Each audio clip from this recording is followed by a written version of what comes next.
Welcome to the Our World Heritage 2021 debate. 2021 debate is a year of events focused on protection, conservation, and management of World Heritage. We want to uncover untold stories to broaden our views on heritage practices and future perspectives. Knowledge gathered this year will be published in 2022 on the occasion of the 50th anniversary of the Convention. The Our World Heritage Initiative is created by individuals working on 100% voluntary capacity. We would like to point out that Our World Heritage provides an open dialogue platform that is based on voluntary work of session organizers and speakers. Our World Heritage welcomes diverse viewpoints in the spirit of collegial debate where mutual respect is afforded to all. Please note that the expressed views do not necessarily reflect the official position of Our World Heritage. We thank today's speakers for telling their stories, and we thank you, the listeners, for your kind interest and questions. If you want to remain up to date on our activities, you can follow our social media. We maintain channels in multiple languages to break through the language barriers and connect to local communities. You will find all links on our website, OurWorldHeritage.org. Thank you for being with us today, and we wish you a very fruitful event.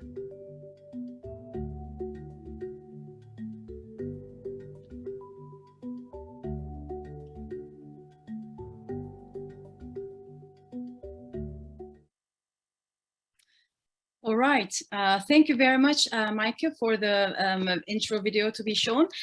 So here we are with the first session of the July Our World Heritage Sustainability Debate Month.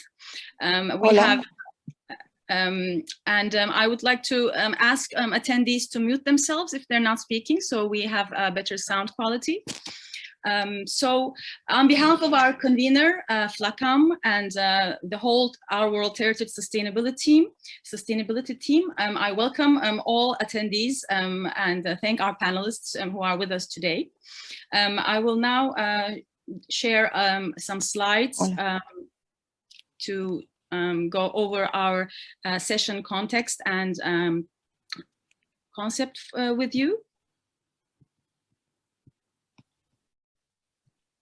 Yes, so here we are with a 1.5-hour session on Our World Heritage and Sustainability to set the scene and go over the main concepts of the whole month of debates on various aspects of how World Heritage, heritage conservation, sustainability come together. So we are part of the Our World Heritage Initiative, as you saw in the video, civil society movement, and specifically talking about the issue of sustainability, sustainable development this month. And all of the whole the initiative is founded on renewing the spirit and mission of the World Heritage Convention as it approaches its 50th anniversary in 2022. UNESCO World Heritage is an important international treaty, a very successful global brand, recognized all over the world, and we all love it.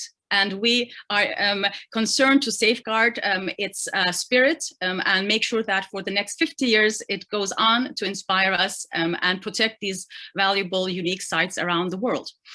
This month, with the motto, Our Sustainable Heritage, we will organize sessions addressing themes such as interpretation, landscape, indigenous heritage, climate change, social capital, inclusion, participation, different alternative economic models, governance models, of course, youth as the future generation. And these will be accompanied by showcasing of some case studies that we've been evaluating. One of our speakers today will be talking about that in detail. And we are hoping to gather very sound, very diverse, rich recommendations to be presented to the public next year on this occasion. And today, particularly in this session, the UNESCO 2015 policy on World Heritage and Sustainable Development is a key reference, which we will touch on several times, I believe.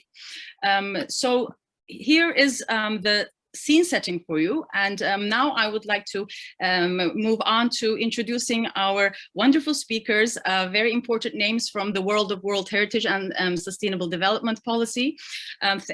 So we are going to start with the UNESCO Deputy Director for World Heritage, Jyoti Hosagrahar.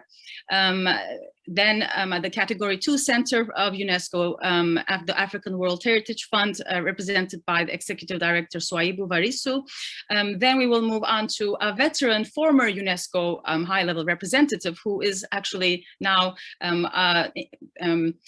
protagonist of Our World Heritage, Francesco Banderin. Then we will move on to present to you our World Heritage Sustainability theme, content and approach with our co-convener Ruben Pesci from FLACAM, Argentina, followed by Pamela Durán Díaz, who will be explaining the case studies approach we have. Then we will have our eminent experts, Sophia Labadi and Peter Larson, our good friends and respected colleagues who have been helping draft the actual UNESCO 2015 policy. So we are very happy that we could gather you all here today, and I'll be moderating the session with the assistance of my wonderful colleague, Jana Das Chowdhury, who will also be the rapporteur. I will now just quickly show you our bios, which I will not take too much time with, just to save time. As I mentioned, Jyoti from the World Heritage Center at UNESCO, Souayibou from the African World Heritage Fund. Today we have interpretation in French and Spanish. This is kindly provided by the African World Heritage Fund. So thank you, Souayibou and team, for facilitating this for us today. Francesco has been seminal in a lot of the processes in UNESCO linking sustainable development and urban development, especially the historic urban landscape approach, the recommendation to name one. And actually with Jyoti here, we would like to congratulate the 10th anniversary, the events, the milestone events that have been just organized at UNESCO that Jyoti has been coordinating just these past days. Ruben is a leading figure in Argentina and Buenos Aires with the SEPA Foundation. Pamela is from the Technical University of Munich and a very active, leading intellectual force that I've been very lucky to get to know through the Our World Heritage Initiative. Sophia has been a leading figure in e-commerce as well, and very much active on the leading research on rethinking heritage and sustainable development, especially in the African continent, and many publications in this regard. And Peter is also the co-editor of the World Heritage and Sustainable Development Policy, World Heritage and Sustainable Development publication of 2018, another important reference for our work today. That is all that I will share with you right now from our colleagues. And a few logistic comments for you. As you know, the session is being recorded. We were going to have live streaming on the Our World Heritage YouTube channel, and we apologize for the last minute technical error where we're not live streaming, but we will have the recording up as soon as possible after the Zoom session. We already mentioned interpretation. Please, when you're listening, if you're listening to the other channels in the interpretation channel, it's in the bottom right button of your screen. If you don't know, please mute the original sound so you can hear clearly. Please write also your questions in the Q&A function provided. The Zoom chat is available for some announcements or other comments.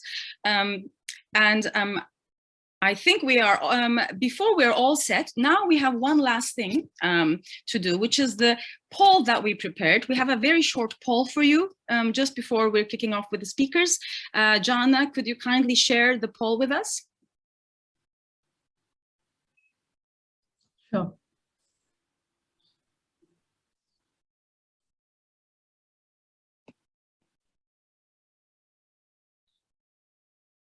Yeah. There you go. Very short, very simple poll.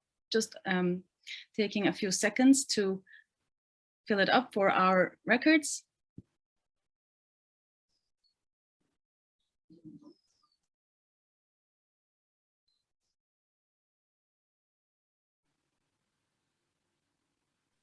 Sorry for the interruption, but in the meantime, would you please enable the translation to Spanish? Yes, I am not able to do it, I believe, so I will go give you hosting rights perhaps, so you can do it, Pamela. Okay. Pamela is also helping us with the technicalities. She's very good at that. Just a sec.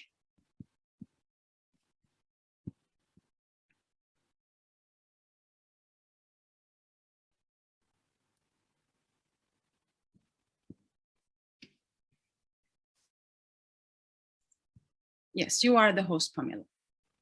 All right, I think the poll has been done. Thank you very much for your taking the survey for us.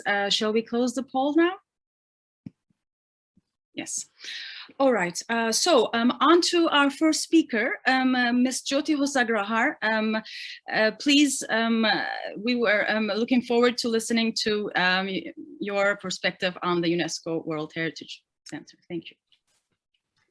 Thank you. Thank you very much, Ege, for that very warm introduction, and many thanks for your kind words on the Historic Urban Landscape Recommendation 10th anniversary.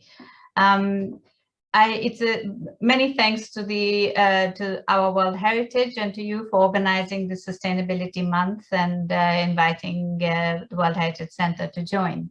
I want to just dive in very quickly into my presentation. So if you could give me a second to share my presentation. Are you able to see my screen? Yes. Okay, very good. Okay, très bien. Okay. Okay. So just, very quickly to roll through, first of all, to point out that the relationship between culture and sustational development, though we're talking about it today, is not something new. It's something that's been, there have been decisions and resolutions on it in various international organizations for a very long time. I'm sorry, I think there is a sound. I think the interpretation in French is probably interfering. I'll have to stop sharing and then go back to my other screen to sort this out. Stopper de partager parce que l'interprétation en français interfère. I'm not sure. I didn't select French interpretation, so I'm not sure why it's Je showing n'avais up. pas sélectionné l'interprétation française, c'est pas pourquoi ça montre. It's off, but you can still hear it. So I don't know what maybe I tried switching to English and see if that helps. I think it's fine now. Can you hear me? Yes, we can hear you, and we don't hear anything else. I think we're fine now. Okay, yes. I try to go back. Thank you for your understanding. Please. Okay. Okay. No, I've chosen English now, and it's still. J'ai choisi l'anglais, mais. Should I just keep going? What should we do? I think the interpretation will have to pause. Yannick, I think we will need to skip the French interpretation for this presentation so that we can hear the original until we fix the issue. Is that all right? Thank you. Okay, that's fine. Okay. Sorry about that. Now I'm not able to, yeah, okay. That was just to tell you that there have been a number of different decisions around it. It's not something new that we're talking about, and this actually helps to build a momentum, and that's what I was trying to show. And you can find all of these details in the Culture for the 2030 Agenda publication of UNESCO. Obviously one can talk about sustainable development and World Heritage from a number of different perspectives, because there's so many different types of World Heritage and types of issues. And I'm going to focus more on the urban issues rather than other aspects. And I think that the urbanization and urban issues are particularly pressing today, because what we're witnessing is the largest human migration in history, with more than half of the world's population living in urban areas, and with rapid and uncontrolled urbanization resulting in fragmentation and drastic deterioration in the quality of urban environments. And at the same time, out of these 1,121 World Heritage properties, Currently, 313 are World Heritage cities, and that includes historic centers, walled cities or parts of cities and urbans. Now, if I was to count only the urban sites in terms of whether it's a monument or a single structure, but if it's within an urban area, you would find that overall there's more than 2,700 properties, World Heritage properties, which are, or components of properties, which are within urban areas. And this is only looking at cultural sites, not even counting the cultural landscapes, which actually many of the cultural landscapes include a number of settlements, towns and cities.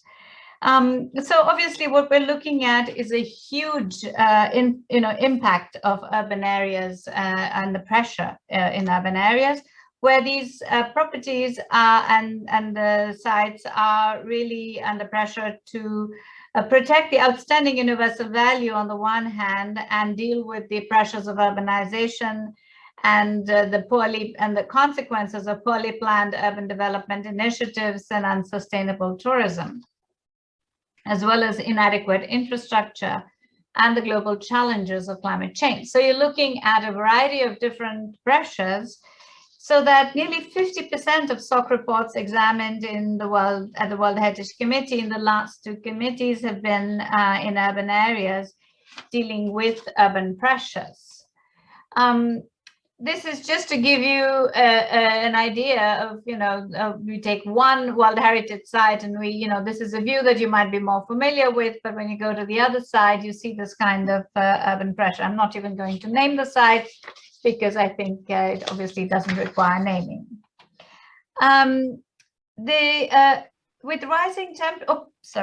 With rising temperatures and accompanying sea level change, there's an increasing risk of climate change related disasters that are also on the rise, especially with more than 90% of all urban areas being coastal. It puts cities on Earth at the risk of flooding from rising sea levels.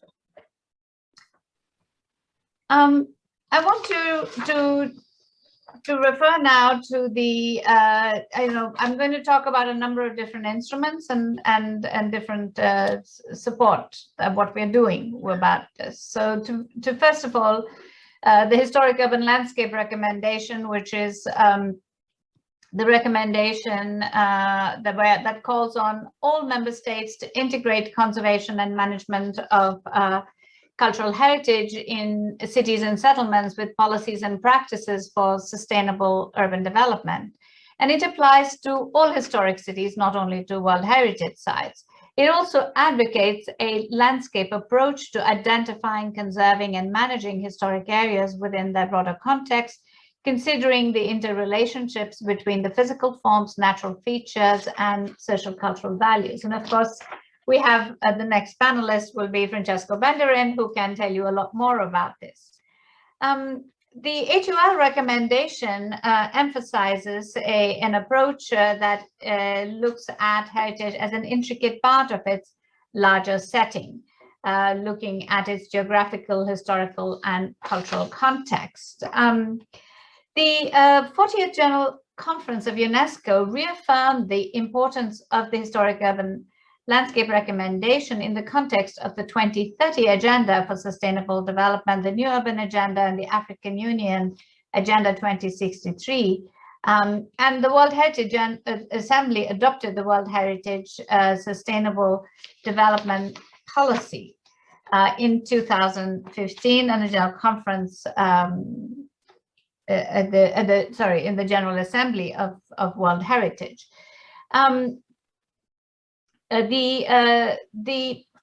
The policy on it's actually the World Heritage Sustainable Development Policy is a short name for the policy on the integration of a sustainable development perspective into the processes of the World Heritage Convention. This policy is a general guide to harness the potential of World Heritage properties and heritage in general to contribute to sustainable development and increase the effectiveness and relevance of the 1972 Convention. Therefore, when implementing the 1972 Convention, states parties should consider the following key dimensions, which reflect the concern for planet prosperity, people, and peace as important areas of the 2030 Agenda. So the first area is environmental sustainability that should be promoted to all World Heritage properties and includes responsible interaction with the environment, avoiding depletion or degradation of natural resources, ensuring long-term environmental quality and strengthening of resilience to disasters and climate change. The second is inclusive social development, enhancing quality of life and well-being in and around World Heritage properties. That is essential, taking into account communities who might not visit or reside in or near properties but are still stakeholders. Their full inclusion, respect, and equity are a fundamental premise for this dimension. The third is inclusive economic development. World Heritage properties as cultural and natural heritage in general offer great potential to alleviate poverty and enhance sustainable livelihoods of local communities. The 1972 convention should contribute to promoting sustainable forms of inclusive and equitable economic development, productive and decent employment, and income-generating activities for all, while fully respecting the OUV of the heritage properties. And finally, respecting the fostering of peace and security, sustainable development and the conservation of world's heritage are undermined by war, civil conflict, and all forms of violence. And the convention is part of UNESCO's established mandate to build bridges towards peace and security. States parties should therefore acknowledge the reality of cultural diversity within and around many World Heritage properties and promote a culturally pluralistic approach and strategies for their conservation and management. So I've tried to capture in a nutshell what this policy is about. And of course, this was in 2015. And so in 2016, building on all of this, on the Historic Urban Landscape Recommendation and the 2030 Agenda, which was adopted in 2015, and the World Heritage Sustainable Development Policy is the Culture Urban Future publication. And again, Francesco Banderin can tell you more about this publication that he led, that recalled two significant, that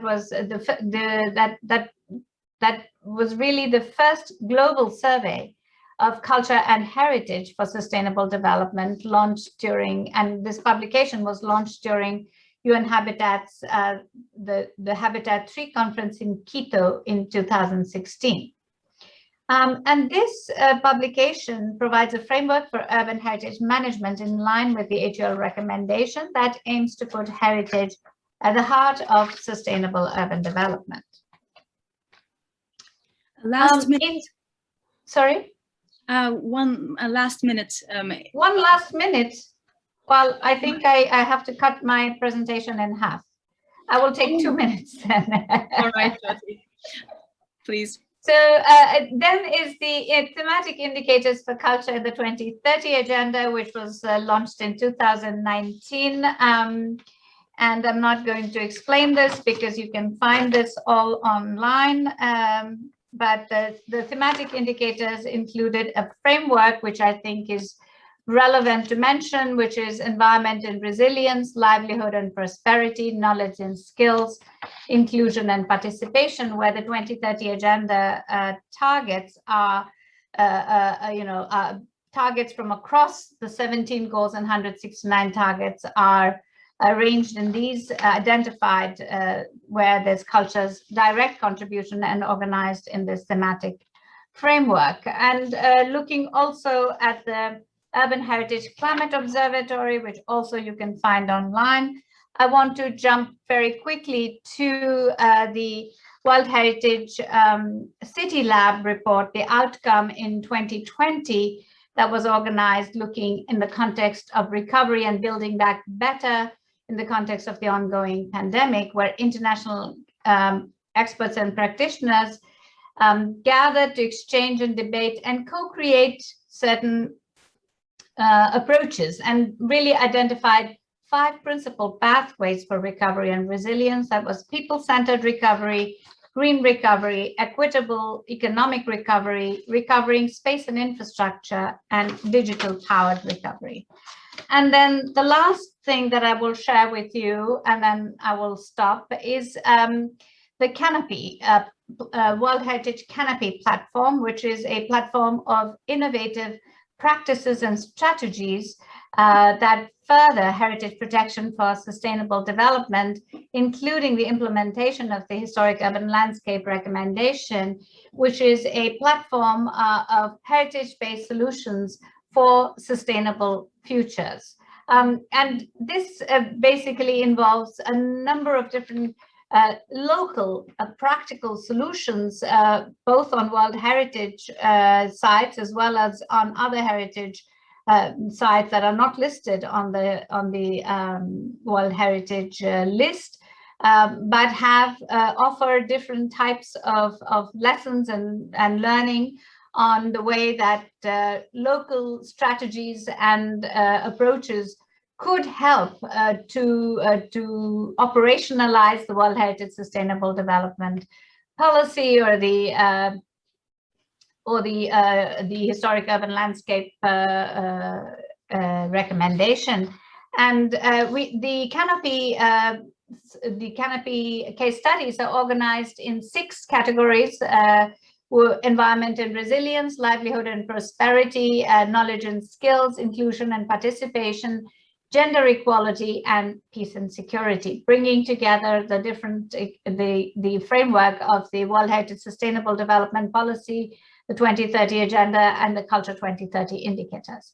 With that, I stop and invite you also to subscribe to Urban Notebooks, where we carry many of these case studies. Also, if you're not already subscribed, you can subscribe for it on the World Heritage Center, World Heritage Cities Program website. Thank you very much. Thank you so much, Jyoti. And this is such rich content and so much to really learn from all that you said. It's a pity that we don't have more time, but I think it was a good snapshot for us to understand the scale of UNESCO work on our topic. So thank you.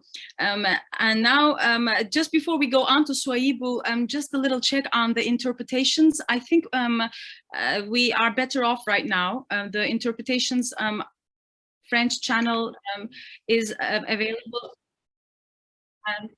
and the Spanish one is also available, I believe. I don't hear it. We'll fix that, but the French one is available. So, okay, just a little tech check over there. So, all right then. Now on to a different geography, more south to South Africa, where the African World Heritage Fund is located, and our friend and colleague Souayibou Varissou is kindly here to explain their perspective. Please, Souayibou, the floor is yours. Thank you very much, Chairperson, for the question. Let me first of all, when I'm clicking on my video, let me first of all use this opportunity to recognize all the personalities present here, and also thank you, EGA, and also FLACAM, as well as all the members of the sustainability team within our World Heritage program or initiative for this opportunity. It's always a pleasure to be part of such a esteemed platform and bring a perspective that is maybe less global than what Jyoti just talked about. That may be something which is more or less more regional than global perspective about sustainability issues when we are talking about World Heritage. I would like to say that I'm from the African World Heritage Fund, which is one of the Category 2 centers. And the concept of Category 2 centers is about how do we, let's say, give support to the work of UNESCO and also the World Heritage Center, as we are talking about World Heritage here, about the implementation of the convention. And we have 2 entry points as Category 2 centers.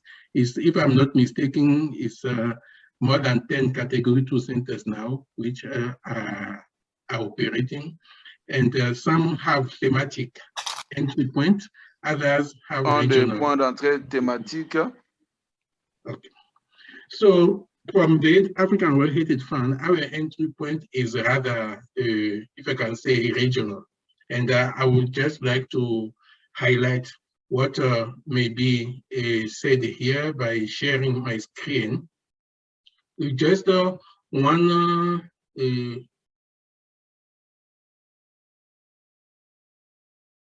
okay, with a few slides that I don't know if you can see my screen. I cannot hear you. Oh. We can hear you and see it, and it's full screen now. Yeah. Okay, thank you very much. I think the whole stand of the African World Heritage Fund is coming from the fact that we are working in an environment on a continent which is one of the less developed in terms of infrastructure and equipment. Hence, one of those regions or those continents where the whole rationale of sustainability as a balance between economic, social, and environmental. We are even adding now political through peace building and things like that. Sustainability is not fully realized. That's where we are coming from as African World Heritage Fund. Hence, now and then, some engagement with other stakeholders within the World Heritage proceedings about how do we indeed achieve sustainability, real sustainability. We are also coming from the fact that when you look at the state of conservation reports, many issues starting to infrastructure development, equipment, and also dam and all those things are mainly coming from those less represented, countries on the World Heritage list. And those less developed, those less represented countries are also those ones that are still busy with exploitation of energy sources or infrastructure development, building of roads and things like that. And these are things that are coming more and more. And then there's a kind of sense from our political leaders, including within the African Union, a call for World Heritage to look into that kind of, integration and looking at, a kind of concrete balance between all those needs in a continent where you have more than 40% living in extreme poverty. So that's the context. Hence, we have a number of requests from the African Union, which is our regional body, to really look into how we can have a pragmatic approach to a balancing conservation and development, because conservation is part of sustainable development. But how do we balance those things around World Heritage in Africa? And I can tell you that also some head of state are starting to refuse to go to World Heritage listing because of all those challenges that are happening. We could also see some proposal that was where we withdrawn, and government that blocked World Heritage listing for places that have potential OUV. But because of development thing, you have those opposition. So what did we do in such a challenging continent or region? First of all, is to work hard towards a document that will take on board a number of rationales. The economic rationale that usually is put forward by our political leaders, you see, and it's also reflected in the Africa we want, which is our regional vision for the next 50 years. But also the other rationales, including that one within the World Heritage document about how to conserve, to protect, and how to also make sure that, the dynamic of protection and of economic development go hand in hand with the social environment and better livelihood for people on the ground. So the first thing was to have a position paper that was adopted by the African Union, and that position paper through the specialized technical committee that was held in Algiers in October 2018 became more or less an operational tool in Africa take into consideration the different rationale that I just spoke of.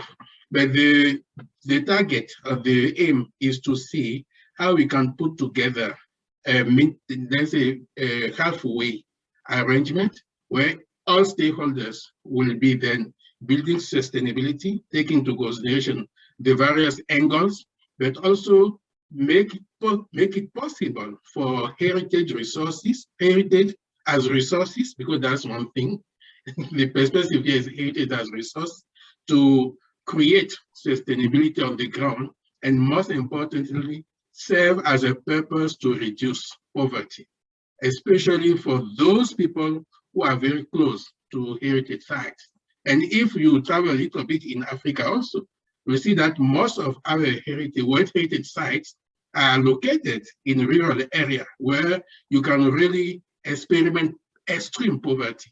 You know, at one hand, you have those tourism floods with through buses, money that is going on, but at the other hand, just close to the sites, you have those populations that are really struggling every day.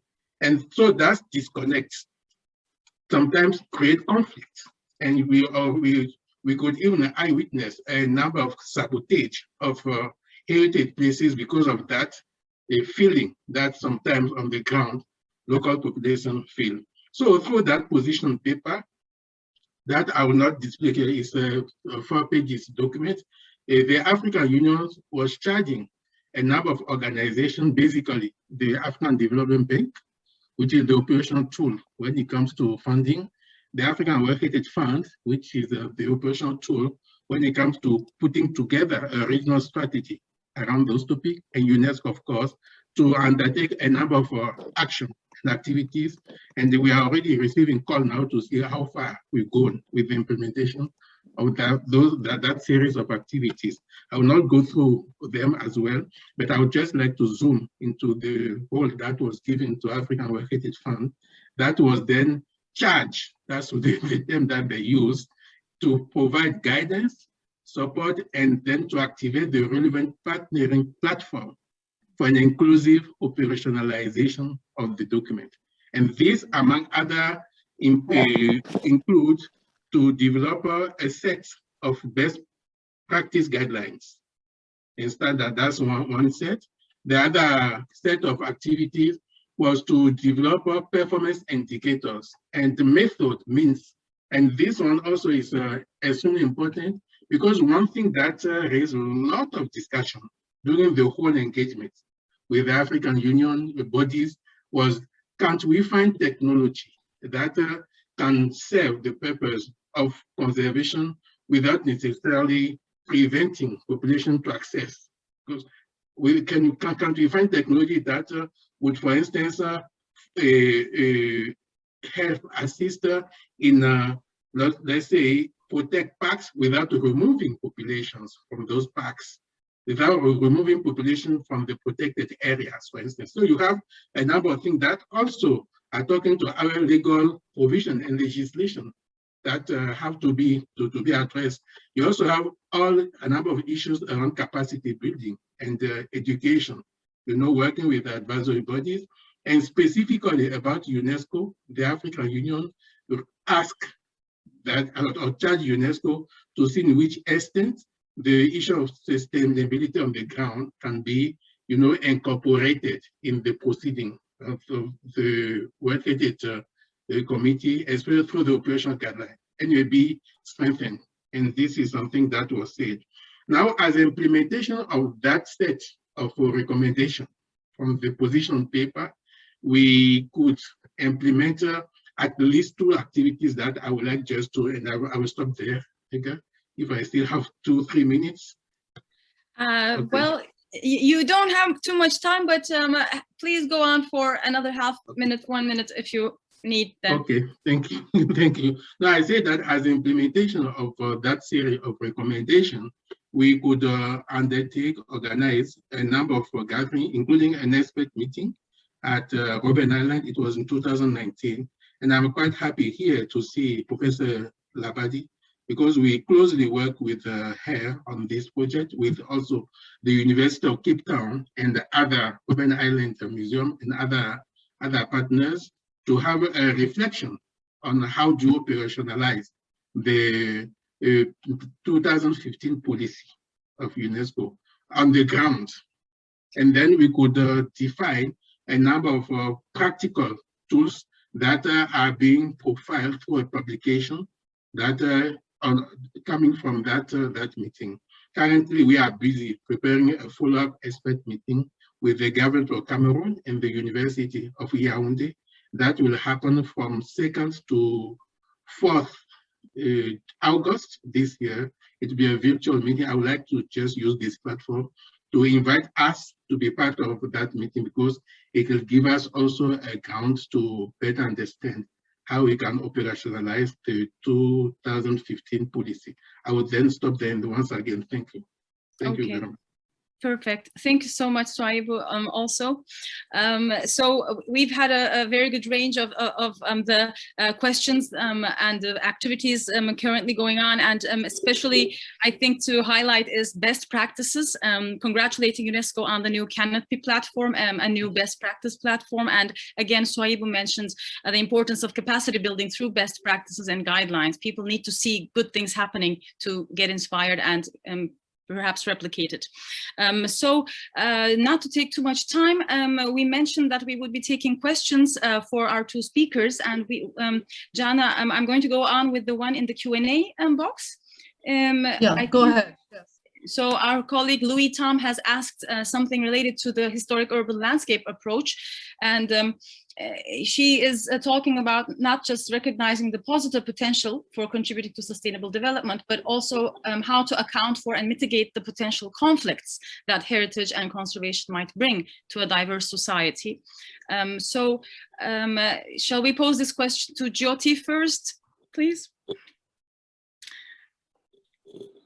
Thank you very much. Yes, indeed, the recommendation really does aim to help resolve the conflict between development and conservation by primarily looking at heritage conservation as a solution, as a way, an approach for sustainable urban development. So the idea is, rather than look at them as two opposing, as having, you know, contradictory interests, contradictory objectives, that if we bring the objectives together of development and of conservation, then in fact we can see heritage as a means, as a resource for achieving the objectives of sustainable development. So, for example, if the local people are able to have a livelihood, are able to benefit, are able to have more resilient lives, you know, are able to become more resilient. The places are able to become more resilient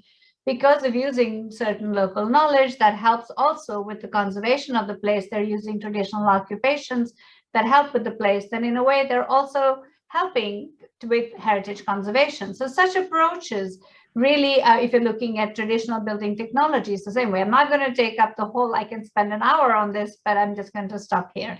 We'll be very happy to discuss more on this. Thank you very much. All right, thank you so much. We don't have another question. So before we move on to the next slot, maybe I would like to ask something to Souayibou that is connecting this question. Actually, you also talked about balancing needs, and here we are talking also about conflicting needs.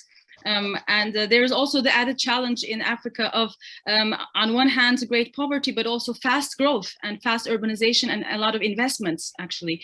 That gives a special context to your continent, perhaps. And how can you add a few words on this particular challenge and the conflict resolution, please? Thank you. Thank you very much. I think you are quite correct, Chairperson, by bringing this up. I think the conflict when the needs, the various needs, are not managed in a sustainable way, you know, then they become conflict. It's true that the rapid urbanization is a challenge for the continent, but it's also something that was addressed by Jyoti. And there's another challenge which is also there, is touching tremendously to sustainability at heritage places, is the whole insecurity and armed conflict issue, which is also a growing concern on the continent, with now a kind of extension to community conflict among community members. You see, so all those things are challenging the accurate implementation, let's say soft implementation of the convention and the creation of sustainability in Africa. But these are things that, as I said, we can further discuss if maybe you can join us in the upcoming expert meeting happening virtually from 2nd to 4th August. Thank you very much. We will have to make an effort to make that meeting now, Souayibou, for the rest of the answer. Okay, we are a little behind time, I believe, so I'm going to now move quickly to our next speaker, Francesco Banderin, and you will take us to a different perspective. Well, thank you very much, Ige. First of all, let me congratulate you for organizing this major event. I mean, it's, you know, people don't know that I call you super tanker Ige, because, you know, you are able to move gigantic masses of issues, and you did it for ICOMOS very well, and now you're doing it for OurWorldHeritage. So thanks for that, and thanks to all those who have spoken before me. Jyoti has presented, I think, a full picture. I won't go into detail anymore, because also for the sake of time, I will just limit myself to maybe a little less than you have been allotted. Just to say a few words to somehow position OurWorldHeritage within this issue of sustainability, you know, and why we have, you know, opened up this month of discussion. As you have seen from the presentations of Jyoti, Souayibou, and many others, as you will see, in the past 6 years, there's been a quantum leap in the World Heritage Convention in terms of, you know, relationship with the sustainability issue. Until just 9 years ago, I remember the Kyoto Declaration, you know, I think it was the 40th anniversary, it was extremely weak. You know, it was still a declaration that was essentially, you know, seeing society as a kind of a group of beneficiary of the convention. You know, even the book that we published was called Benefits Beyond Borders, you know, so something that, you know, is really a top-down approach that, you know, fortunately now is changing. It's changing. Why? Well, first of all, because the world is changing, but I think essentially because the convention has been pushed by many people, the Secretariat, advisory body, the world, to accept the principles of Agenda 2030 and many other principles that come from agenda that are parallel to that, your new urban agenda, things that were done at UNESCO, and Jyoti mentioned some of our own work on policy making. So, you know, it's true that the 2015 policy has nothing to do with the one that was just done 3 years before, and it is really a policy for sustainability. Also, you know, it was also implemented through another, you know, another document that we're looking at how to do it in 2016 in your city again, and Istanbul, and then and I think it's actually quite aligned now. I mean, we cannot say there is something is big is missing. You know, it is there is you know, an outlook on that. Now, so the issue perhaps is another one. It's not the fact that, you know, the policy has been accepted and promulgated. You know, the issue is how to see the concrete implementation of it. And this is where things become much more difficult. And that's where, in fact, I think OurWorldHeritage can play a role, because our organization, you know, was born, you know, a couple of years ago when we were at the Baku meeting, you know, seeing in front of us, you know, state parties really, you know, abdicating to their responsibilities in terms of World Heritage protection. Sites were not discussed, or sites were discussed, but, you know, somehow there was a camouflage of issues. I mean, really something very, very serious. That was just the last committee, not centuries ago. So we decided that, you know, the convention had gone very, very far, but it was a car with 3 wheels. The advisory bodies, the secretariat, the state parties, and they were missing the fourth wheel, which is civil society. So this is, how other conventions work. If you take any convention on climate change or human rights, they all have a massive, participation of civil society organizations. So we decided to create this organization exactly for this, to establish a network of people that are motivated, interested, and want to contribute. And this network actually exists now. We have 3,000 people in our list of followers, and of course it will grow bigger. We wanted to give a voice to civil society, and we wanted to create a platform of proposals that we will actually bring next year to the public on the occasion of the 50th anniversary. I think there was a fourth objective that came along afterwards, but now it's been assessed, it's been accepted, which is the assessment.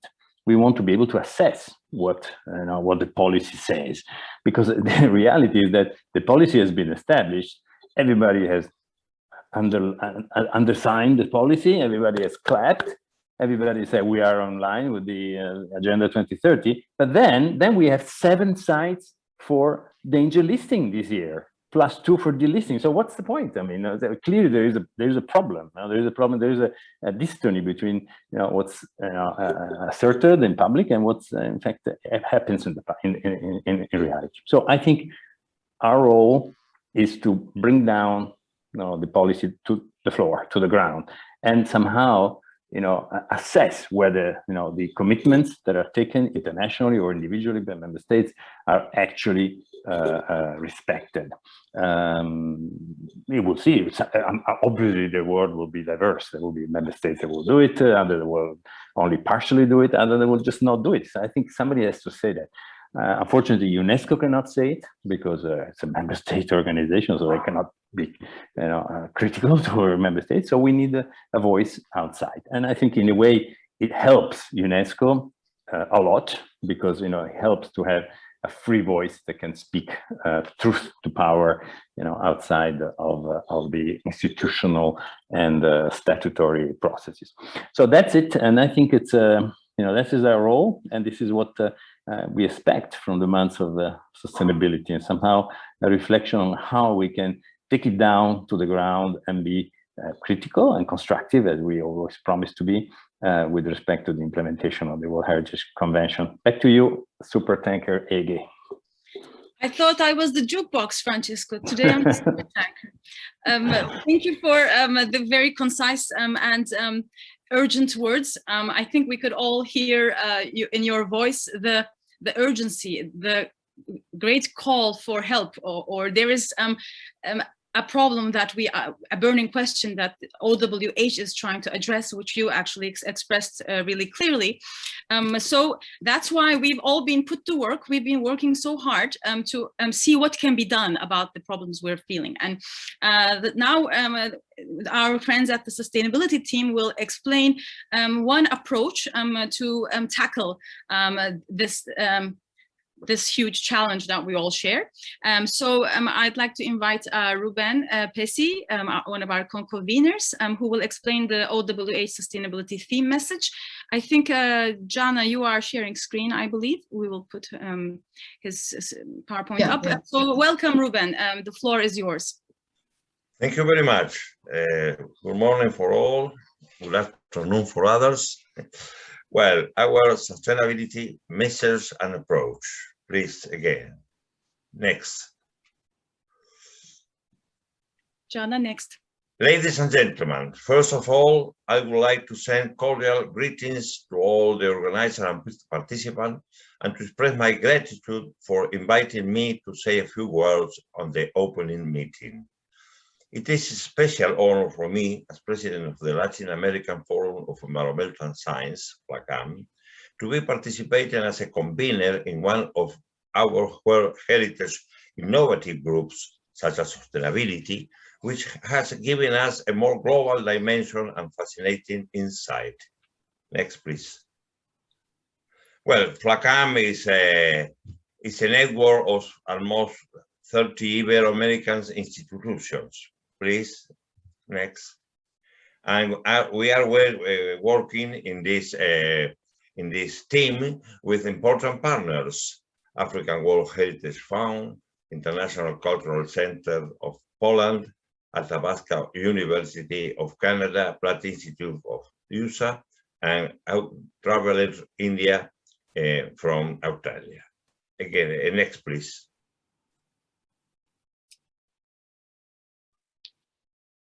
Well, we are working with a diverse team of professionals, naturally. It's a great team, marvelous team, I think. Please. I agree. Please.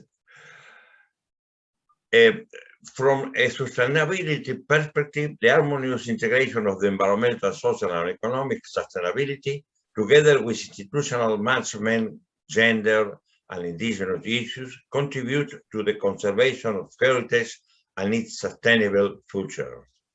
Next. What is the sustainable message we built at the end of 2020 and published in February 2021? Our sustainable heritage, World Heritage Conservation, as a more sustainable form of development. Please. World Heritage is a medium to achieve our transformation into more locally empowered, just and resilient societies. Development processes can and should be reconfigured to fully reflect the contribution of heritage conservation in a more sustainable form of development grounded in outstanding universal value, managed with transparency, dialogue, and understanding. The criteria to inscribe and manage World Heritage need to fully incorporate sustainability. This will ensure conservation for the future through globally shared values and multiple ways of knowing indigenous or non-indigenous. Please. The core of the theme. The concept of sustainability was raised more than 30 years ago and has since then evolved into a robust understanding relevant to all spheres of human experience. At the same time, the concept of sustainability has been appropriated and exploited in diverse ways by different interest groups. However, as also recognized by the United Nations 2030 Agenda, the world is on an ancestral path, depleting the planet's resources, accelerating crises related to climate change, conflict, and inequality, among other factors. As a precious resource for all of humanity and a 50-year-old promise by the Earth nation to protect it, World Heritage is also endangered. This scenario necessitates urgent action by all parties to address the interlocking crisis at hand. Please. Sustainability incorporates the environmental paradigm, including natural and cultural heritage conservation, and the economic and social dimension, and is captured in the notion of people, planet, and prosperity. This paradigm requires transforming all social actors into protagonists to harness conservation for local development and social justice processes, thus adding peace and partnerships. In this context, we position World Heritage as a medium to achieve our transformation into more sustainable, just, locally empowered, and resilient societies. Development processes can and should be reconfigured to better reflect heritage conservation. In this framing, heritage conservation is not an obstacle to development, but a good practice for a more sustainable form of development. This position is aligned with the World Heritage and Sustainable Development Policy, UNESCO 2015, which must be more actively implemented by all parties concerned. Please. Next. Cultural heritage with natural heritage with society. Then people. Sustainability of custodial capacity through building community social capital and strengthen the governance system with a focus on civil society and communities to ensure transparency, communication, mutual respect, and dialogue in managing development. Planet, sustainability of the landscape environment bridging the culture-nature divide, putting conservation in wider ecological and social context, reducing the risk of environmental degradation and climate change, prosperity, sustainability of the local economy, engaging with the interaction between protecting heritage and economic growth, and clarifying the relationship among heritage, modernity, and economic development with a focus on reciprocal benefits. Please.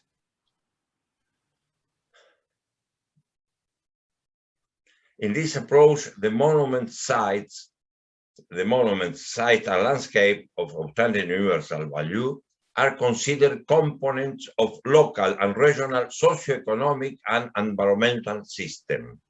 Because this system highlights the local culture, management form, tangible and intangible resource, the conservation object becomes part of a comprehensive care system to pursue sustainable development.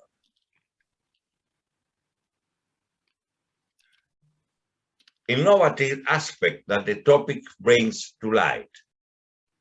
The principles prioritized in the Our World Heritage Sustainability theme are landscape, long-term development through circular and regenerative economies, capacity and community building, communication and transparency, transversal approach, territorial connections.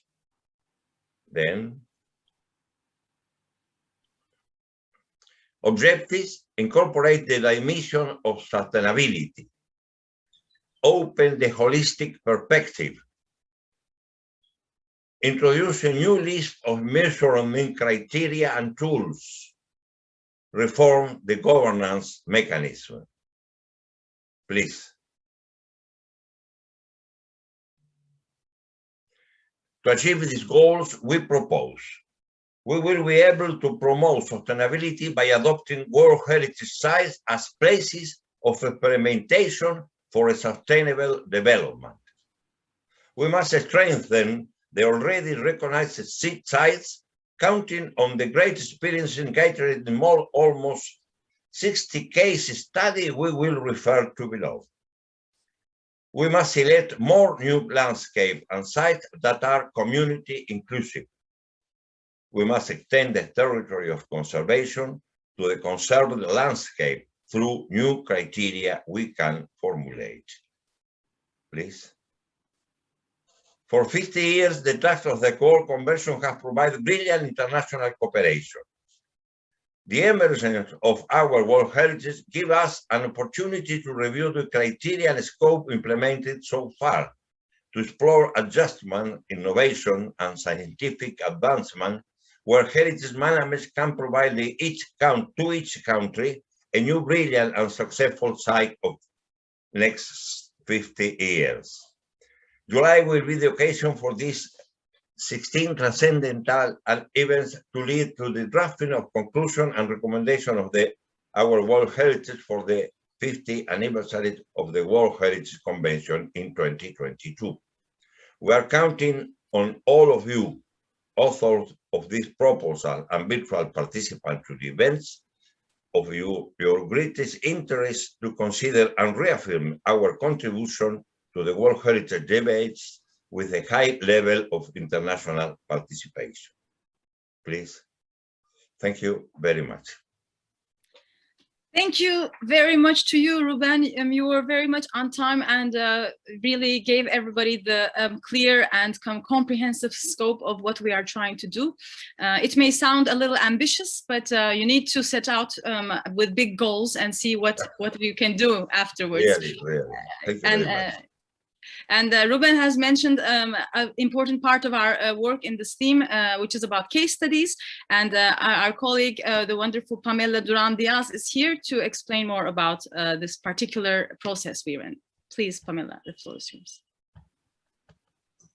Thank you very much. Good day, good evening, good night, everybody. Thank you again for the opportunity to speak in this inaugural event of the Sustainability Debate. Thanks to my fellow panelists and thank you to all our attendees for joining us today. I come here today as a co-convener of the OWH Sustainability team to talk about the methodology we're following to generate scientific evidence that would give way to policy recommendations for the UNESCO Convention, which, as you already know, turns 50 years in 2022. We took a case studies approach to create a global barometer of sustainable management of our world heritage. Our sustainability team is an international multidisciplinary group of more than 30 experts from Latin America, North America, Europe, Africa, Arab states, Asia, and the Pacific. With the addition of our forces and experience, we could have traced together some solid recommendations on how to sustainably manage our heritage. This would have been incomplete, biased, if you may. What would site managers think? What would site users have to say about it? What issues would the local communities like to raise? The process had to be inclusive, and we thus decided on a participatory monitoring approach. To do so, we needed a variety of heritage sites, either listed or in the tentative list, to recognize and analyze the challenges, threats, strengths, opportunities, good practices related to the sustainability of world heritage. At the beginning of this year, we launched a global call for case studies. This is the video that you're watching now. The idea was not to make a contest or to judge who is doing better than the others, to explore the dimensions of sustainability in world heritage from the points of view of different stakeholders, public institutions, academic institutions, independent researchers, NGOs, site managers, students. By the time the call closed in mid-February, we had 134 case studies from 50 different countries submitted. That's a great number. However, not all of them were in the UNESCO World Heritage list or in the tentative list, which I think already says a lot about the global perception on world heritage beyond the listing process. In fact, all case studies proponents had to include a justification on why they wanted to undergo this assessment process. It could be, for example, they were doing a great job and they wanted the world to see it, or they were in danger due to conflict or poor management and they needed to know how to protect it, or they needed to update their site management plan, among others. With our premise of being inclusive, we decided to analyze them all, but to divide the process in 2 rounds, before and after July. For the first round, we selected by vote a sample of 60 World Heritage sites, about 10 per region, that would be geographically and typologically representative for us to come up with global conclusions that would apply to natural, cultural, or mixed sites in any region of the world. This is quite a challenge when we consider that each site has its own unique, outstanding universal values that belong to a particular context. So we believe that the best way to conduct this assessment would be by zooming out from the local to the regional and then to the global approach. To have more information on the selected case studies, please go to our website, OurWorldHeritage.org, then go to the thematic axis in the 2021 debate. There is sustainability. Once there, scroll down until you find the map of case studies. You can also click on read more. A new page will load. There you will find the sustainability case studies for the first round so far. Map is interactive. So if you place your mouse on top of the colored dots, you will find more information on the case studies. The colors are green for natural sites, yellow for cultural sites, and brown for mixed sites. You will also find a full list of our selected case studies organized by region. So you're cordially invited to visit our website. The link is right there. Once we selected the case studies, we followed a 4-fold assessment process. We began with the self-assessment phase, where case studies worked on their own to provide quantitative and qualitative data based on scores and composite indicators. Then they provided in-depth qualitative information, still working on their own. Once we parameterized and analyzed this information, we conducted regional workshops. So we had 6 focus group discussions, one per region, Latin America, North America, Europe, Africa, Arab states, Asia Pacific, where they all presented their challenges and strengths, which helped us trace regional conclusions. And last but not least, on the 15th, 16th, and 24th of July, we will conduct global debates. We will jump from the regional to the northern and southern hemispheres, and then to the global approach in the plenary session. This means that we have accomplished 75% of the process of the first round to date. This also means you're all invited to join the global debates in July, which are open to the public. We are building the policy recommendations for the convention based on the data that we're collecting on each stage. For the self-assessment phase, we first developed the criteria with a set of indicators that will result in global sustainability patterns. So to determine our sustainability criteria, we based on the policy document for the integration of a sustainable development perspective into the processes of the World Heritage Convention from 2015. This document, we got to know it also during the session. It's open access, you can consult it online, and it already includes dimensions of sustainable development on environmental sustainability, inclusive social development, inclusive economic development, fostering peace and security. So we didn't have to invent the wheel here. What we did, however, was including more criteria that we consider were missing, such as tourism impact, urban growth pressure, integral ecosystems, enculturation, intangible heritage, indigenous development, income distribution, governance principles like transparency, rule of law, accountability, functionality, adaptability, innovation, and a few more. We created a self-assessment form in which we defined 26 sustainability criteria. And we developed individual indicators for each criterion that would be ranked from 0 to 5. But I would like to clarify that this 0 to 5 or traffic light system indicators were not about scoring from very good to very bad, to identify, for instance, good practices, plans that were there but not really implemented, intentions to work towards a certain goal, actions or processes that would hinder sustainable development, and even lack of transparency in the access to information. Moreover, each answer had to be justified. When all case studies submitted their self-assessment forms, the parameterized data looked like this. We can see that there are some gaps in information regarding conflict management, even in cases that recognize being in conflict area. Maybe we need to define what conflict is. So these are the ones who identify being in a conflict area. We can also see the views of the different stakeholders and how they vary. For example, the views of site managers versus the views of independent researchers. We can also identify regional patterns by clusters of challenges, like we can see all these challenges belong to Latin America, or also good practices in governance, they are related to Europe, or good practices in inclusive social development belong to Africa, and so on. Or we could filter directly by region. For example, we can see Africa, or Arab states, Asia Pacific, and so on. We can also filter the typology of the site from cultural sites where the regional patterns for challenges, good practices, and information gaps are still evident. And naturally, we can do the same for mixed sites and for natural sites. We can also play with the barometer to filter the sites in the tentative list and those who are listed as World Heritage. But the most wonderful part of this information, from my point of view, is that we have the qualitative information embedded.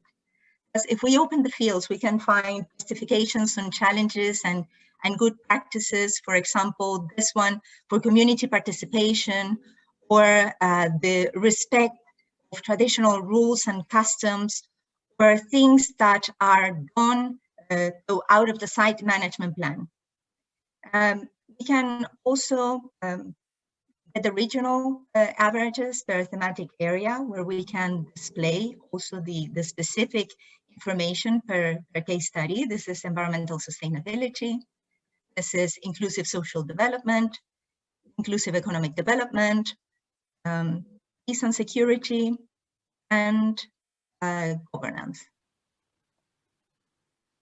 For the in-depth evaluation, they filled out another form to abound on the good practices to identify strategies and methods from which we can all learn. This is highly valuable qualitative information.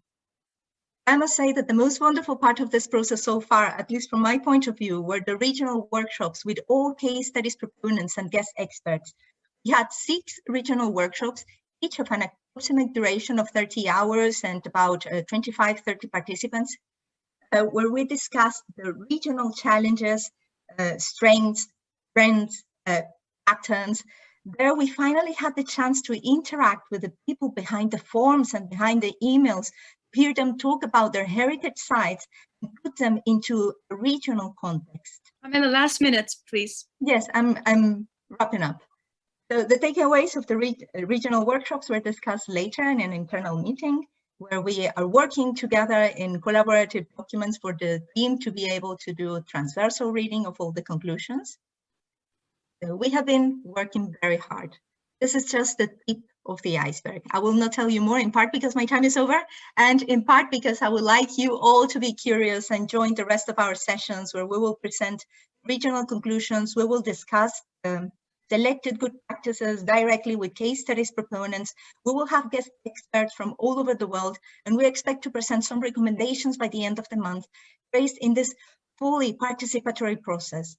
Furthermore, don't forget that we still have about 20 case studies more to assess in a second round, and this could only be inspiring. After all, World Heritage is a medium to achieve our transformation to more locally empowered, just, and resilient societies.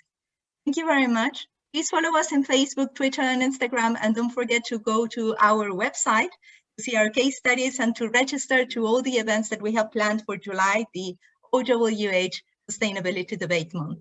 Thank you. Thank you, Pamela, for filling us with your positive energy and all of the information that has been stimulating us for the past minutes. Yes, indeed, as she presented, the case studies methodology has been some serious business for us. And I think it will be interesting to see how we can keep using it. But I should not go on too long, because at the moment we are 20 past the hour, and we have 2 more presenters. We will just have enough time if all goes well, but we also wanted to have some Q&A time at the end. So I will take the liberty as moderator to propose for anybody who can to stay on after 1/2 for the 15 minutes until 45 past, so we can have our Q&A and listen to our other speakers in more relaxed fashion. And just before we go on to our next speaker, at this point, we have one second poll for you that Jana will share. And this is related to what everybody's been talking about, the UNESCO 2015 policy. So we just want to check the attendees' views on what you think of the policy that we've been basing the case studies on, and UNESCO has been basing its strategies on in the past years.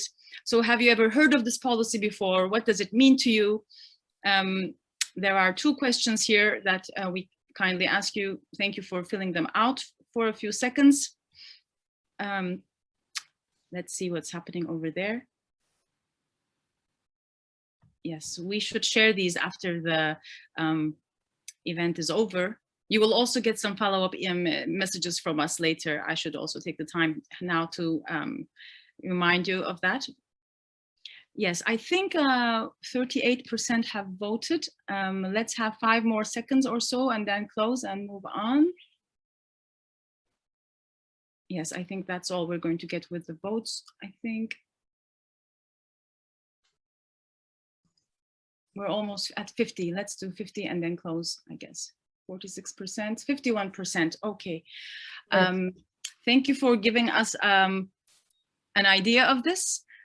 So there's a balanced, people have heard of it, some haven't, some are using it actively in their work. And most people say it's somewhere in the middle. There's implementation, but it is not enough. So the policy needs, as Francesco said, to bring it more to the ground and make it concrete. We need more work. And maybe now Sophia Labadi and Peter Larson can tell us their views on the policy, its drafting, its story, implementation. Sophia, the floor is first yours. Thank you very much. Please go ahead. Thank you very much, Ege, for this very generous invitation to open this exciting month of activity. And thank you also for the rest of the team. So we've already heard about the 2015 policy on world heritage and sustainable development, which I helped to draft in collaboration with Peter, and also Jyoti was also part of the drafting team. And as Jyoti explained, there are 4 pillars, and also Pamela explained there are 4 pillars in the policy. So the inclusive social development, the inclusive economic development, environmental sustainability, and peace and security. And it's quite important because it moves beyond SDG 11.4, which considers heritage conservation solely as being sustainable development. And of course, recently as well with Ege and ICOMOS, we've also been working on another document, which is a policy guidance that has been trying to mainstream heritage within each of the sustainable development goals to make it a more comprehensive and complex approach. So to go back to some of the politics of this policy, we feared that there would be a lot of backlash against the policy when we submitted it for approval, because we thought maybe state party would look at it negatively, would prevent them from easily nominating sites and having them inscribed on the list. Yet the comments received from state party indicated otherwise. A number of them welcomed the policy and even recognized that it was an important step to update the implementation of the convention to current international approaches and practices in heritage conservation. The comments recognized that the World Heritage Convention is an out-of-date instrument. That's actually what the state party wrote to us, and the policy a welcome initiative to summarize and integrate key concepts and recent approaches related to sustainable development at the international level.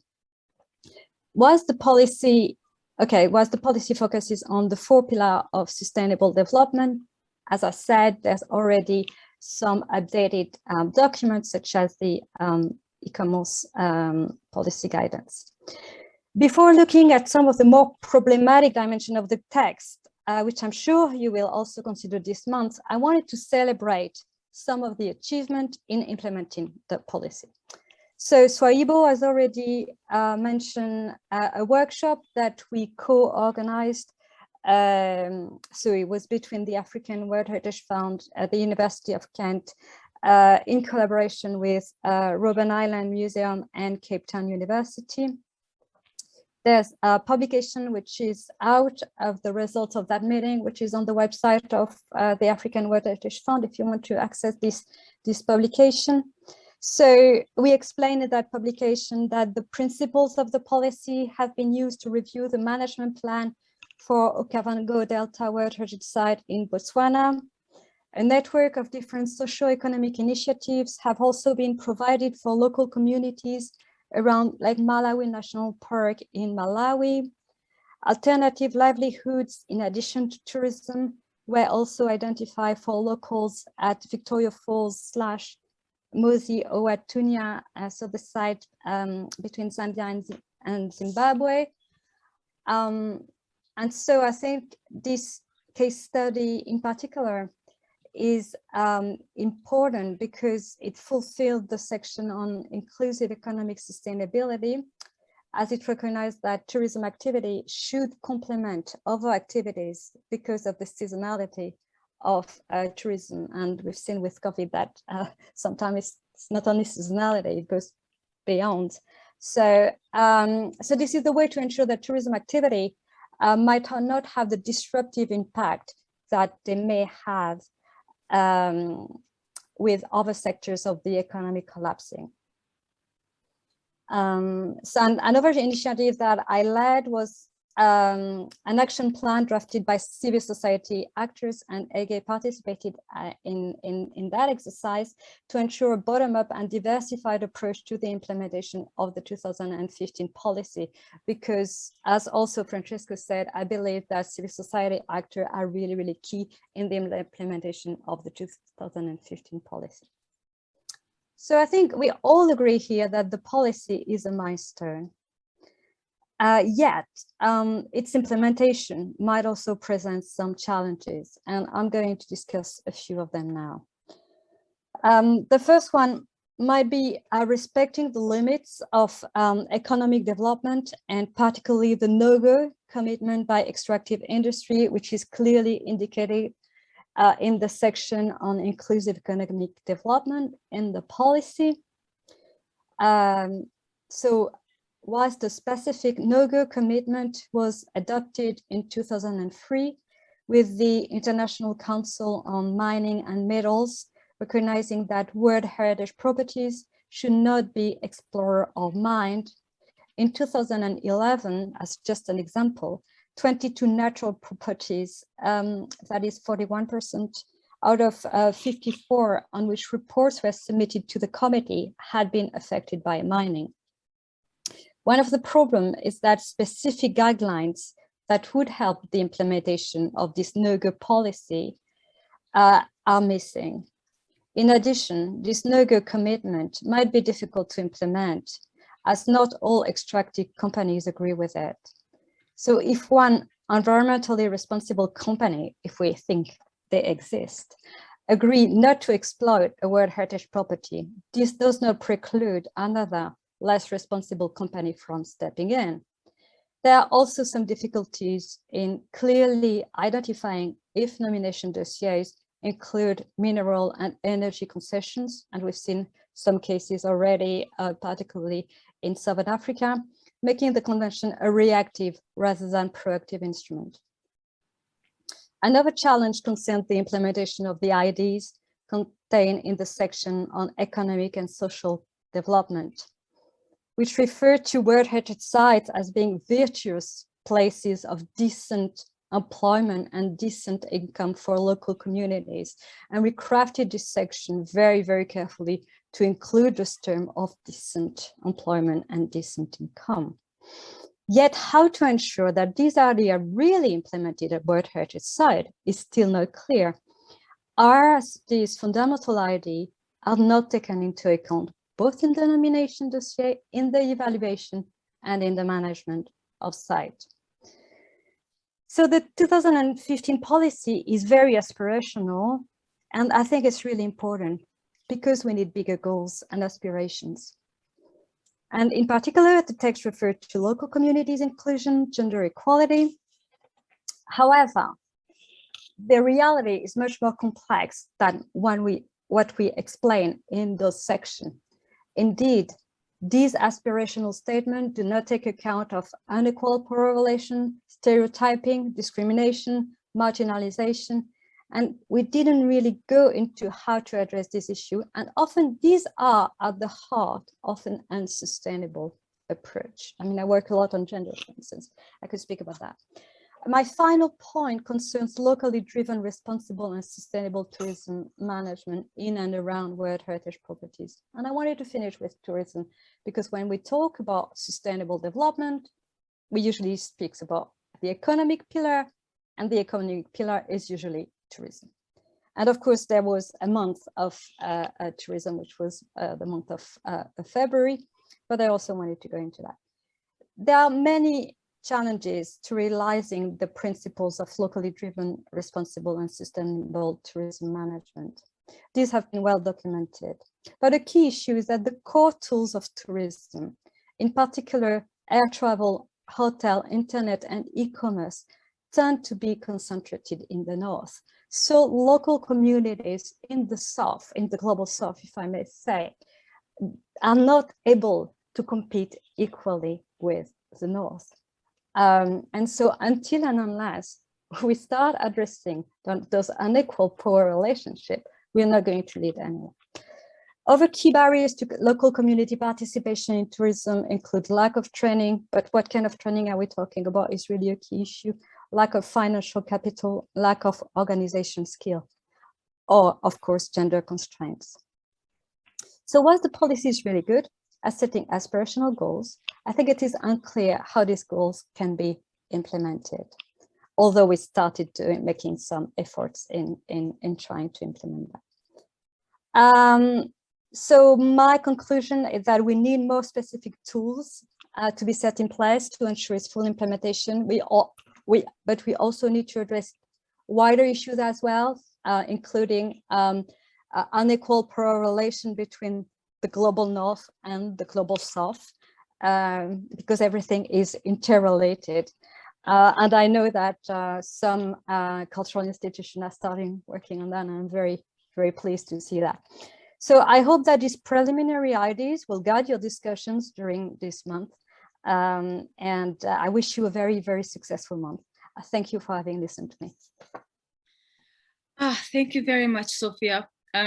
There's really nothing that I can think of to add to sum it up. You just really concluded perfectly with the keywords of equity and aspiration, and to put us on the right track. So thanks so much. Moving on to our last speaker, Peter Larson. Speaking of equity, he is a major voice in human rights-based approaches and World Heritage. I'm sure your contributions will add further value to round up our discussion for sustainability. So please, the floor is yours, Peter. Thank you very much, AK. Indeed, thank you to all the organizers for putting this together. I'll try to be very quick also because I know you're all tired and need to run off and so on. So bear over with me that I also have a PowerPoint. But it was really intriguing and inspiring for me to just see this massive effort come across. You know, going from that little meeting we had with a number of people sitting around trying to help UNESCO and the state parties in drafting relevant wording on this, and basically seeing how this policy document finally got adopted and now coming to life. I say coming to life both as with an exclamation mark, but also with a question mark, because of course, it's just amazing to see all these activities, reports, tools and so on come about, going from sort of having a bit of silence on these topics towards much more explicit mentioning. Now, the question is, of course, what does it all mean? This movement from policy to practice. And what's interesting is, of course, that this month at the World Heritage Committee, we have a report on this that's being reported to states parties around this whole topic. So what does it tell us about progress and gaps? Well, look at some of the key words we've got there: progress, implementation, visibility, what is actually being said and what is being seen, mainstreaming, invitations to identify, to make visible, and so on. These are the kinds of things that are being presented to the World Heritage Committee by the Secretariat report. Now, so that enough about the talking. What about the doing? Are we actually walking the talk? Sorry, a slight error here. Well, what does the report tell us? Well, it tells us that the sustainable development has been mainstreamed into the processes of the World Heritage Convention, and there's mentioning of strategic objectives related to sustainable development, and there's also mentioning of SDGs being mainstreamed in the conservation of management of at least 151 properties, sorry. Now that's 14%. Now in the positive talk of let's say the positive talk of UN processes and so on, it sounds like a lot is being done, of course, but one could also indeed put questions mark to the nature of mainstreaming, just as one might turn the 14% implementation figure into an 86% non-implementation figure, perhaps. I mean, depending on how one does the calculation. Is the glass half full or half empty? So are we doing enough? Are we doing, or do we need to do more of the right things? Interestingly enough, the report says it only lists one key challenge, and that's sort of COVID. No, and it's of course a very convenient challenge to list because we have all suffered from it in one way or another. Yet, of course, if sustainable activities are only actually visible in roughly 14% of World Heritage properties, we have a real issue there, of course, in terms of at least visibilizing it, not necessarily implementing it. But I indeed think that a key challenge is the very partial practice of mainstreaming and implementation. And I'm really looking forward to your reports, Pamela, about indeed what's coming out of that whole effort to analyze case studies and look at what actually presents implementation challenges. I'm sure we'll learn a lot from that. Finally, what is being said, what is being done, and what's then up for decisions, and is that enough? What are states parties up to think about at the committee, and what are they encouraged to adopt as language? And here I've just briefly taken out the paragraphs in terms of decision making, which among other things requests the World Heritage Center to continue to pursue within available resources development of activities, including policies, tools, guidance, etc., supporting states parties. Note the within available resources. So this is constantly still identified as something, potentially relevant, but it's still an add-on kind of activity as long as we have money to do it. Let's think sustainability. If we don't have money, sorry, we'll have to wait till next year, and probably due to COVID, probably more than next year, in fact. So this is a real issue to think about. Elsewise, states parties are recommended to take systematic and holistic approaches to mainstreaming. Interesting wording. Again, of course, as we talked about earlier in my presentation, what is actually meant by mainstreaming, and indeed, how can we even think about mainstreaming as something that's still not quite been achieved in terms of processes, but rather is work in progress. It's too long to talk about this now, but of course, what's also going to be debated at this year's World Heritage Committee are operational guidelines, revisions again, and there are real questions about how sustainability issues are mainstreamed and in which ways they're mainstreamed. So there are calls for further financial and in-kind support. And I just want to conclude with 4 quick points here because we're running out of time. Let me see if I can actually see it. Yeah, so the first point here is that much is being done, yet even more walk the talk and different approaches are needed in this issue of sustainable development policy implementation. There is a tendency right now, I fear, that we're kind of flooding the whole public sphere with activities about implementation, but I think there's a real need for looking at quality. The second issue to highlight in my conclusion is the issue that sustainability continues to be perceived as an add-on to mainstream work in World Heritage, and not as an integral dimension. And I think there's a real need for a paradigm shift in that respect, and it's underway, and I think the group of people gathered here have a critical role in that respect. Third, to be critical, there is a real risk now of diluting the policy objectives that were actually identified and adopted in the Sustainable Development Policy, as if sort of anything goes as long as we add the sustainability label onto it. I think there's a real need to actually go back and review the policy objectives adopted and check also the kinds of processes and changes in operational guidelines, in nomination, preparation, etc., that they live up to the standards set in the policy. So there's a real issue about securing coherence there. And in that respect, I would simply say we need to move away from simply listing activities that sort of sound a bit sustainable, good practice, and be much more systematic and comprehensive in terms of measuring quality and progress, as well as identifying gaps. So with those words, I think that that whole month that you've developed here will be extremely productive, and and actually starting to maybe chart out some of those terrains. And with those words, let me just thank you again for the invitation, and good luck with the whole month. Over to you, AK. Thanks. Thank you very much, Peter. That was, again, inspiring and eye-opening. I think you really, what's the word? I can think of a good Turkish expression to say it, but you just said it like it is, and lots of homework for us. And thank you for actually honoring the Our World Heritage Sustainability team as having an important role to play in this process. And it's really a really interesting experience to try and experiment and see how to contribute to make a real difference, to improve things for real. So, well, one thing that I'm not very good or a very quality performance today is in time management. I've been a poor time manager, we're over time, but I think we do need to honor a couple of questions that came. So if anybody who can bear with us a few more minutes of questions that have been posed in the Q&A section, we've been collecting them with Jana. What I'll do is I'll read them out as a block.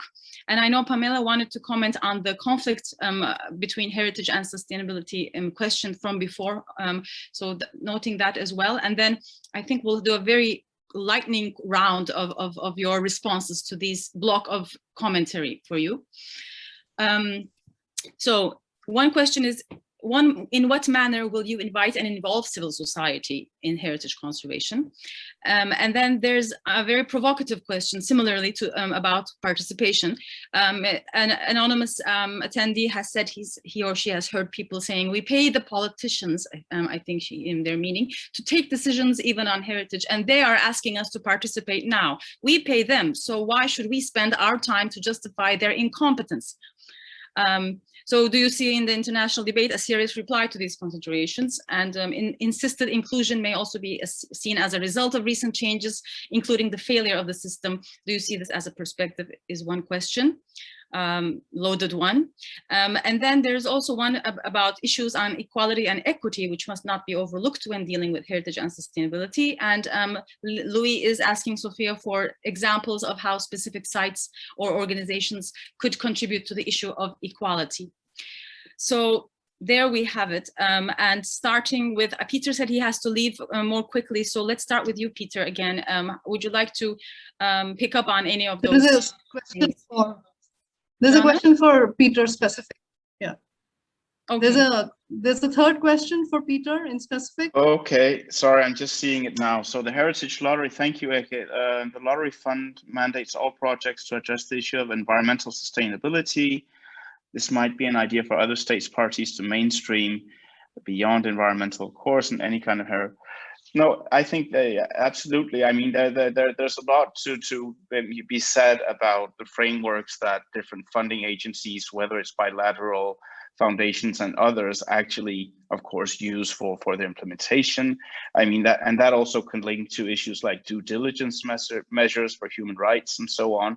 It means a lot. It means a lot, of course, and this is also why I was particularly pleased to see agencies like Souayibou and the African World Heritage Fund also engage so proactively on this, because I mean there is a real dialogue space there, of course, with states, parties, and local civil society actors and the different criteria. So yeah, thumbs up for a dialogue with these funding agencies and the ways they actually support. Absolutely. And with that, thanks again, and sorry that I have to leave.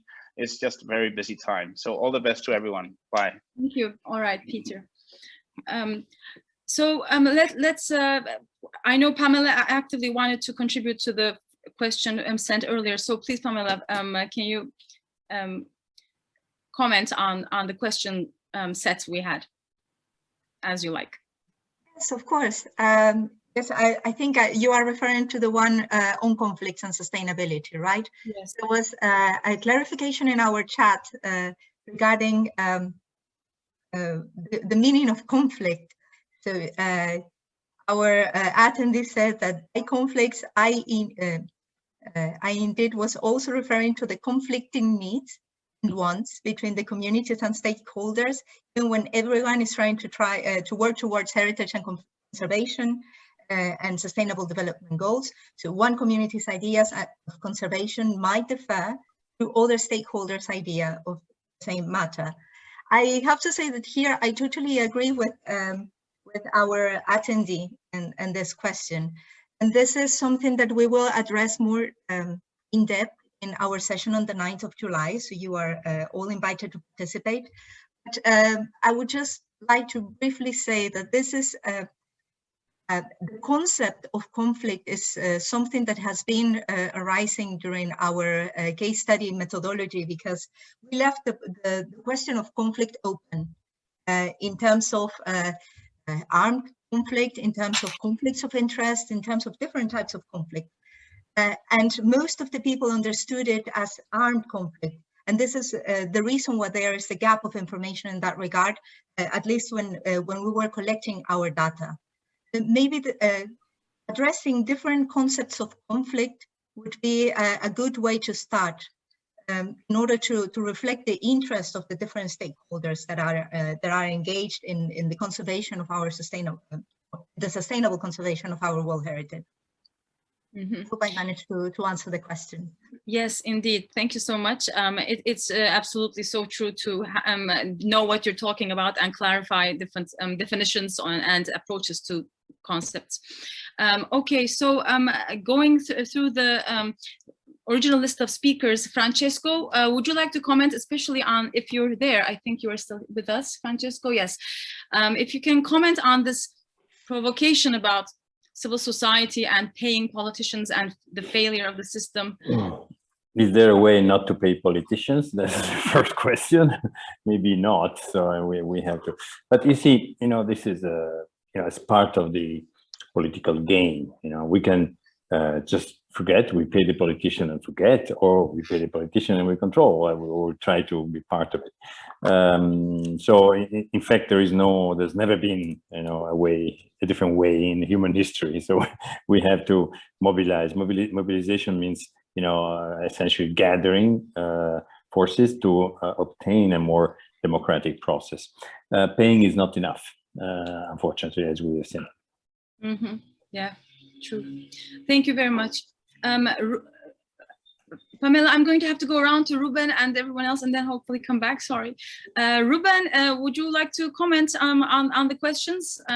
Just to remind you, civil society involvement and accountability and also equality, equity questions. Pamela, ¿me ayudas? Tenemos traducción simultánea en español. Bien, muy bien, muy bien.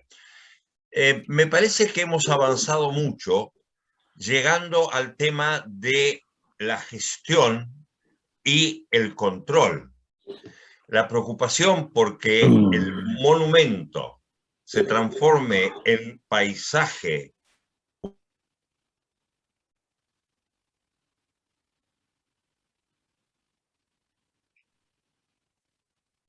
I'm sorry to interrupt, but Ruben needs to unmute himself. Ruben, you need to unmute yourself. Ruben, no te escuchamos porque tienes que abrir el micrófono. No, bueno, lo siento. Bueno, concretamente, muy breve. Yo creo que el cambio está en pasar de controlar absolutamente un monumento a manejar democráticamente un paisaje. Este es el cambio de lo no sustentable a lo sustentable.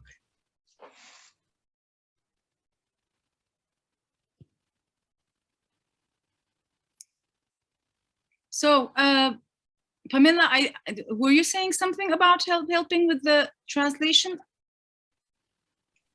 No, we have simultaneous translation. Yes, actually we do. I didn't check if it worked at the moment, but there was a translation on the English channel. Okay, very good. Thank you very much. And you followed the comments from there. In that case, let's move to Sophia, please. There was a specific question for you, actually. Good examples to address equality and equity. Thank you again. Thank you for the question. There's maybe 2 points. First of all, equity, it means very different things in different parts of the world. And we usually, I look at international development, and usually international developers coming from the north impose their vision of equality. I'm thinking in particular of gender equality, going, for instance, in parts of Africa where there's matrilineal society. So I assume people must be laughing about them. There really needs to be an understanding of the situation before locally before we start talking about equality, and ask people what do they want in terms of equality. And second of all, something very, very important, particularly in the Global South, where I've been working with COVID-19, there's been a terrible situation of people working in the tourism business, for instance, who had completely lost their revenues with no state help. In Europe, or maybe elsewhere, I don't know, I know Europe, we've had a lot of help from governments that pay for salaries when we couldn't work, etc. That didn't work in Africa. I won't go into the reason why, World Bank, IMF reasons, but government needs to step in and provide basic social rights for people working at heritage sites, like in tourism, in the hospitality sector, which often are seasonal spaces and seasonal jobs. So social rights, fundamental. And I think it's part of the SDG 1, if I'm not mistaken. It is SDG 1. So it really, really should be there. And I think, especially because COVID-19 is going to continue, let's not be blind about it, and there's going to be future pandemics. So we need to protect people socially. That would be my comments. Thank you very much. I have to go, but absolutely brilliant, brilliant session. Thank you very much for involving me, and have a great month. All right. Thank you, Sophia. Have we completed our round of speakers commenting on the questions? Have we forgotten anyone? No, I believe we're fine. So we are 23 minutes past our original closing time, and we've addressed some questions. I think we can slowly wrap up and say goodbye. Just before that, just checking if there's any burning question that should not be left unsaid before we go. I think we all have had a very intense and stimulating, very good session today. And thank you for everybody being here and contributing and making it a great kickoff to the Sustainability Month in July. It is really, before closing, this is really a packed month, not just for us, but it's also the month of the World Heritage Committee session starting on the 16th to the 31st. We refer to it. It's also the month of the year when the SDGs are reviewed back at the UN in New York. So in our World Heritage Sustainability Month on the 7th, next Wednesday, we will have a side event of the SDGs review, the high-level political forum of the UN, which is in partnership with a dozen other organizations, including ICOMOS and UCLG and the British Council, among others.